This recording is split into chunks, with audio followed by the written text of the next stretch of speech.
Something weird is happening in Tennessee right now, and if you've been paying attention to the tiny home movement over the last 3 years, you've probably noticed it. The Instagram accounts, the YouTube builds, the tiny home communities popping up in places you've never heard of, they're all in Tennessee, not California, not Oregon, not Colorado, Tennessee, and this isn't some random coincidence.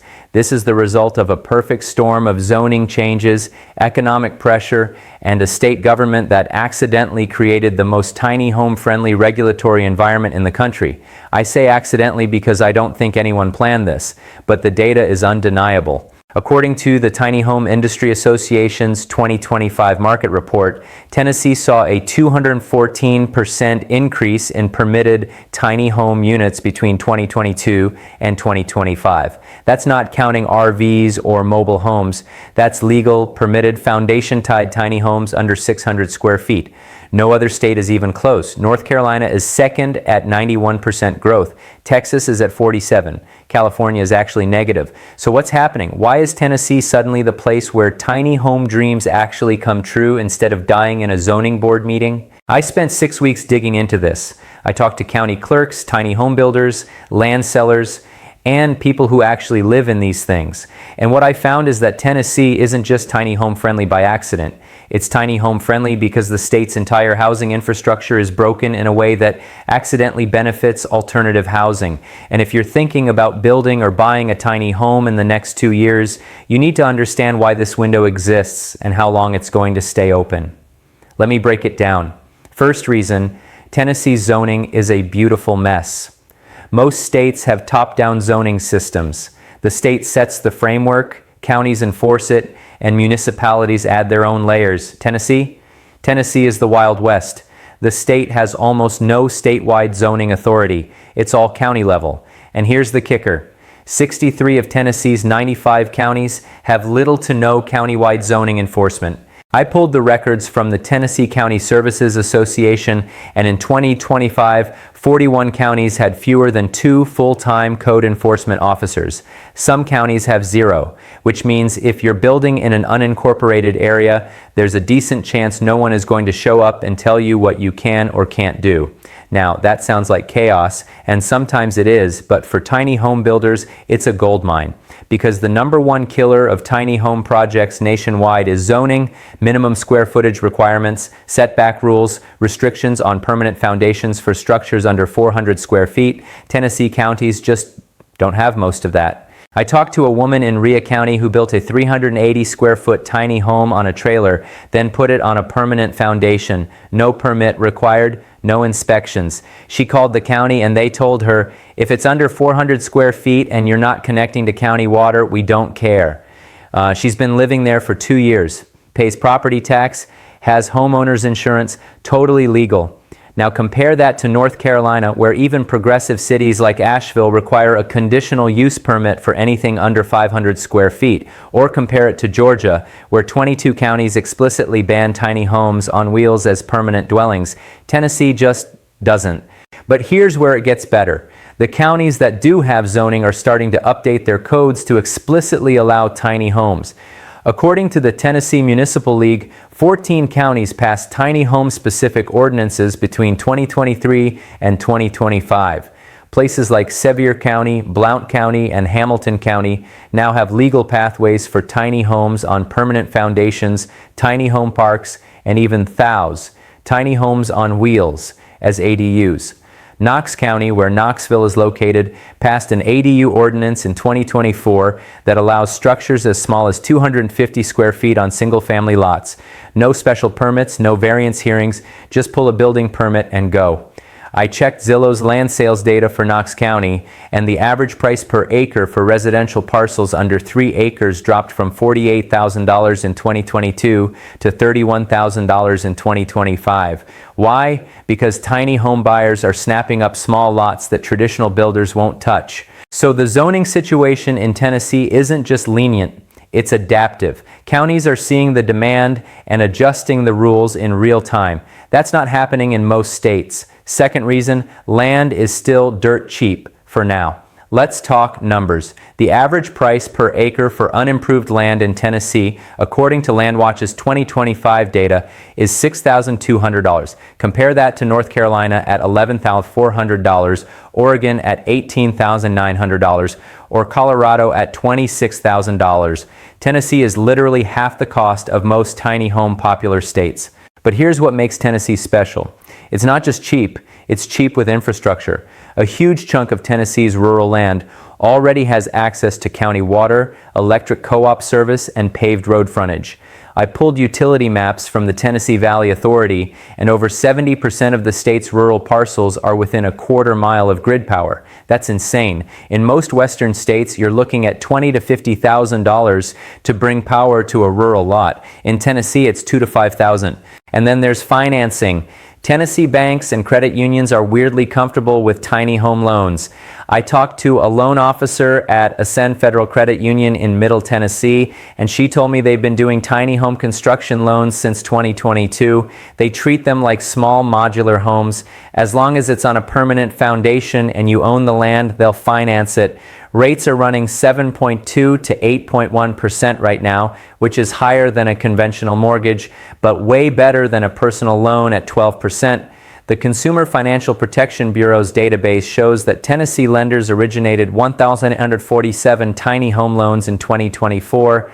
That's up from 412 in 2021. Texas, with 3 times the population, only did 921. California did 304. Tennessee's banking infrastructure is actually ahead of the curve here, but let me give you the reality check. This cheap land situation is already changing. I looked at appreciation rates for rural parcels under 5 acres in the top 10 tiny home counties, and the average year-over-year increase from 2024 to 2025 was 19%. That's faster than residential real estate. Why? Because Californians, Floridians, and Northeasterners are figuring out what I'm telling you right now, and they're buying. I found a 5-acre parcel in Cumberland County that sold for $22,000 in 2022. The same parcel 3 lots down just listed for $47,000. That's not inflation, that's demand. So if you're serious about Tennessee, the clock is ticking. This isn't going to stay cheap forever. Third reason, the builder ecosystem is exploding. Here's something most people don't think about. You can have great zoning and cheap land, but if there's no one to actually build your tiny home, you're stuck. Tennessee doesn't have that problem anymore. According to the National Association of Home Builders, Tennessee added 340 new residential contractor licenses in the small structure category between 2023 and 2025. That includes tiny homes, ADUs, and cabins under 1,000 square feet. That's more than any other state except Texas. And a lot of these contractors are former RV builders or modular home guys who saw the market shift and pivoted.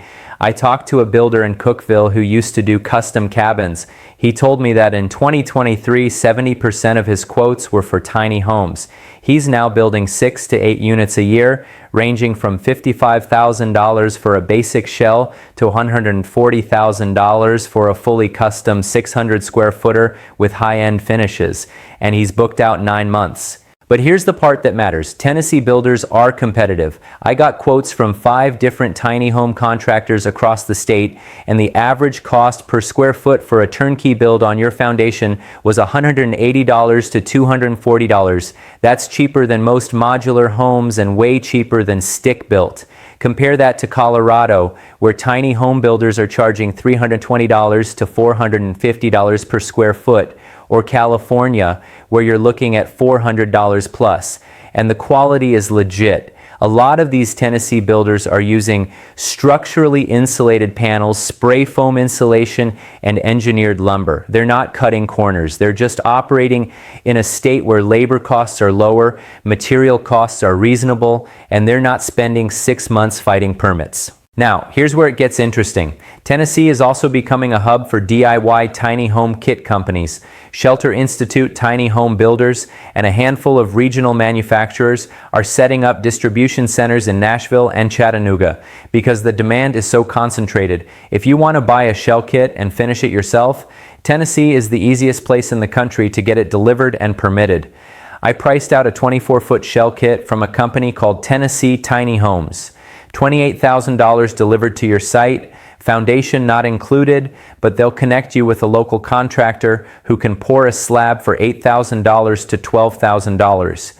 You finish the interior yourself, and you're all in for $60,000 to $80,000 depending on how fancy you get. That's a paid-off home, no mortgage. And in Tennessee, that's actually achievable for someone making $50,000 a year. Fourth reason, the culture is shifting. Okay, this one's harder to quantify, but it's real. Tennessee has always had a live and let live attitude toward property. It's a red state, but it's not a HOA state. Most of the rural areas don't have covenants, deed restrictions, or neighborhood associations telling you what color your mailbox can be. People build pole barns, park RVs, and put up metal buildings without asking permission.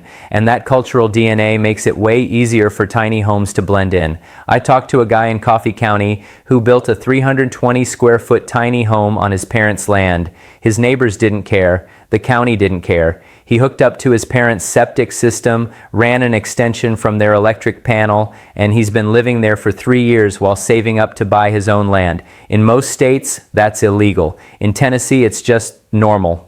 But there's also an economic factor. Tennessee's cost of living is getting squeezed. Nashville's median rent hit $1,850 a month in 2025. Chattanooga is at $1,420. Knoxville is at $1,290. Those numbers are still lower than most big cities, but for someone making $40,000 to $60,000 a year, that's 50% of their income going to rent.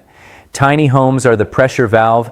I pulled data from the U.S. Census Bureau's American Community Survey, and Tennessee's home ownership rate dropped from 66.7% in 2020 to 63.1% in 2024. That's a huge decline. But in counties where tiny homes are legal and common, the rate actually went up, because people who couldn't afford a $250,000 house could afford a $75,000 tiny home on a $30,000 lot. The state government hasn't explicitly endorsed this, but they're not fighting it either. And that passive acceptance is creating space for a whole alternative housing market to grow. Now here's where it gets weird. Tennessee's success is creating its own problems. Tiny home parks are popping up everywhere, and some of them are great, but some of them are turning into the new trailer parks. I visited a tiny home community outside of Murfreesboro where the lots are 12 feet apart, there's no landscaping, and the owner is charging $650 a month for land rent. You don't own the land, you own the tiny home. And if you want to leave, good luck finding someone to buy a tiny home that's tied to a lease in a park with a 1-star Google review. This is the thing nobody talks about. Tiny homes are only a wealth-building tool if you own the land. If you're renting the pad, you're just paying rent with extra steps. And in Tennessee, the park model is growing faster than the owner-occupied model. According to the Tennessee Manufactured Housing Association, there are now 47 tiny home parks operating in the state. That's up from 8 in 2021, and most of them are investor-owned. So here's the warning. If someone tries to sell you on a tiny home park lifestyle in Tennessee, ask these questions. Do I own the land or lease it? Can I move my home if I want to leave? What are the annual rent increases capped at? Is the park zoned for permanent residential use, or is it classified as an RV park? Because if it's an RV park, your financing options disappear and your resale value tanks.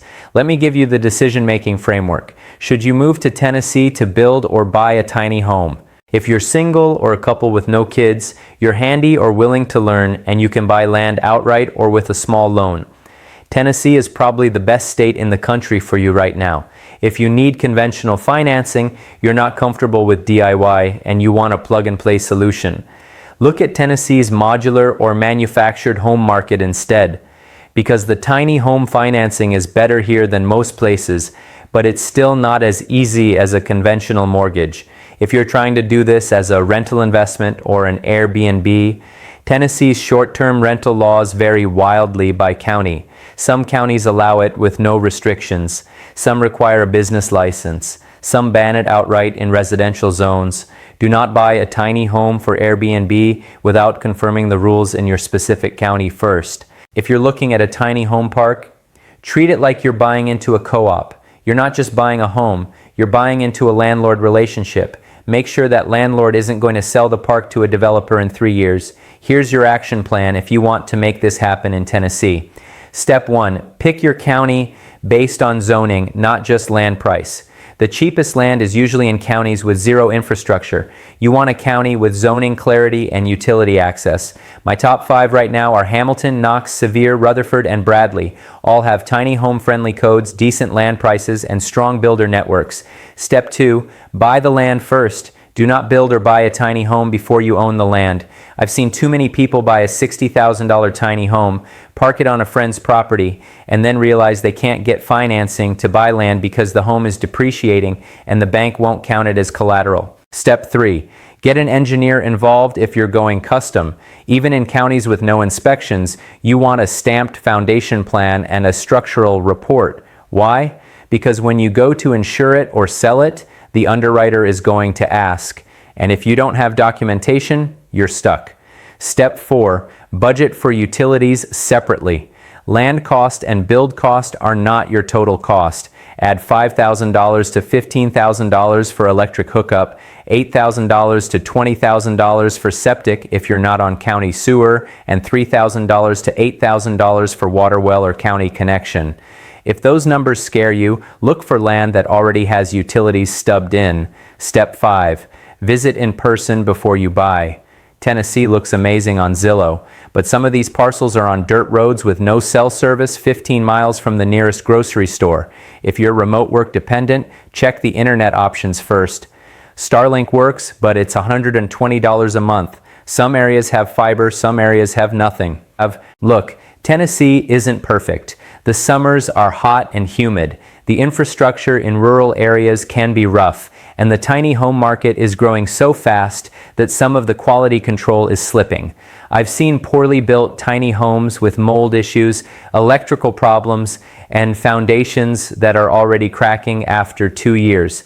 But here's the thing, Tennessee is the only state right now where the zoning, the land costs, the builder ecosystem, and the financing infrastructure have all aligned at the same time. That doesn't happen often, and it won't last forever. If you've been watching tiny home videos for 3 years and you're tired of dreaming, Tennessee is where you actually do it. Just make sure you do it smart.